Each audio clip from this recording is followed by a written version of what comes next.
Imphal International Airport amasung atop airport sida airport sing da khoina media sing da ujaba matam da su khogi haukiba December gi tang ani dagi mathang khogi Indigo flight taram doi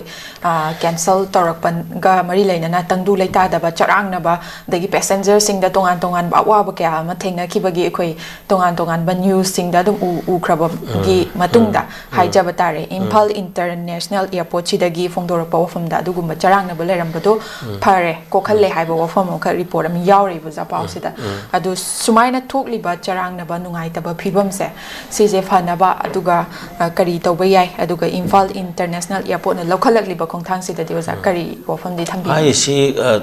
yamna maru airport ni haujik aikoi gi bhar ki saruk ama oina laiba state mayam sigi marakta nong thakata phawna ba state ama hairagadi manipur khaktani makha gi aso ba bharat ki national highway kuthangda ikoi madu mi jing chatukasin jadrabani state ki aso highway da chatukasin jadrabani aduna hariba mayam singi maraksida flight laigera lairoira ko anabagi oiro mahi masing tambagi oiro business ki oiro hiram khuding makta aikoi mioi basina khidai leba citizens sina bahar ki atop mapam mata chatke haiba taragadi hojik Imphal airport se masida katana aikoi gi lambi ni ko hari basida so amuk kari gum khara monopoly tawrpa aduga atop jaga ga manada pida magi flight ticket ki height oirakpa adagi madu launa badi khara am tathok gasin tawba haujina cancel tawba haiba mayam singa se atuke matik human rights ki kanoni deprivation da hojik ka ke ma naina ki ba du malimi na pangtho human rights ki perspective yenga kanda achauba koi kan mistake amani madu sigumba se aikoina hojik ngasi dagi normal tare hara da yabra sinida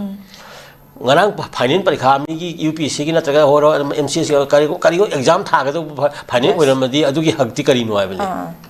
adigi amu anaba khudakki oiba 24 hour ki emergency ki anaba karagadi madu kamai toronga dagi sinida hoi aduna hariba tangai pataba achauba kanoni senthungi marakta business deal to ko to nomit adi program seminar workshop adigi discourses and then mayam amagi nomit to kanu leramgane ba mahiroi mayamgi exam gi ora test ki ora aduki matik kan madu khoi gi safu ma leibedo akhoi chap chana madu calculate to ba masitani akhoi academicians aba intellectuals by concerned kanu subject experts singina sigu mayam se khoi gi kanu puthopi ga dabani habani even as economist lady akhoi sidida sigu mase madu bias hoibena taba one day flight ticket mi sani chahum kanu khoi gi sakhidaba matam da madu tongi passenger kinds of passenger ko classification of passenger businessman kano mai kanu sin kano anaba na kayano adagi politician kano na kayano haiba mayam singa sigi yenga kanda adudi makhone satliba purpose na kari no yenga kanda madu da achauba kanu ma mang to ni career mang bu yarom gadorimni adagi ana absi bu yarom gadorimni aduna siguma amtang masi tohoidaba thabak ni khudake alternative sinbagi lambi ga yengadabani habani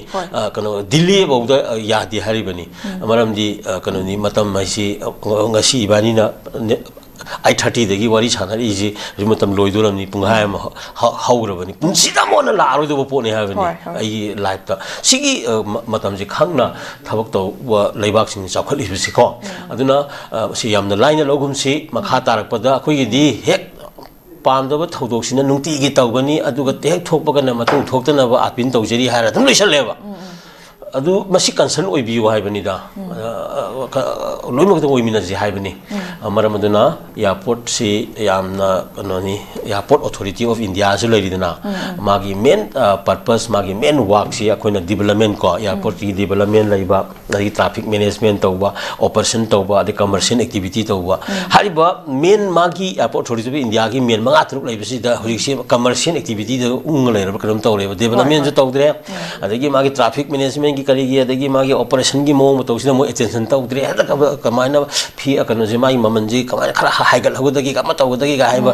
commercial kanu sida wena ngau leigraba kanam tawreba airport authority ki lairi mayam se aduna concern ministry natra concern magi kanu authority sing sida apin tawjari hojik leiriba yamna nungai taba awaba phibam asida particularly for all the communities of the Manipuris ko having airport say is the only say means of transportation ko masi kana yenga kanda matungda amona nuai ta thok thok tana ba aduga khudaki hoiba masi amona thok tana bagi akhanna ba kanu se masi lahoningi ngasi gi president lakpa su bharat ki oina normal flight gi amabidi hengkap ko pa lairaga su especially ka kanoni conflict trouble torn state manipur da di masi flight ki poche maman handaba aduga masing hena taba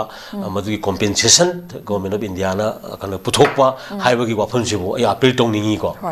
thakacheri ja aduga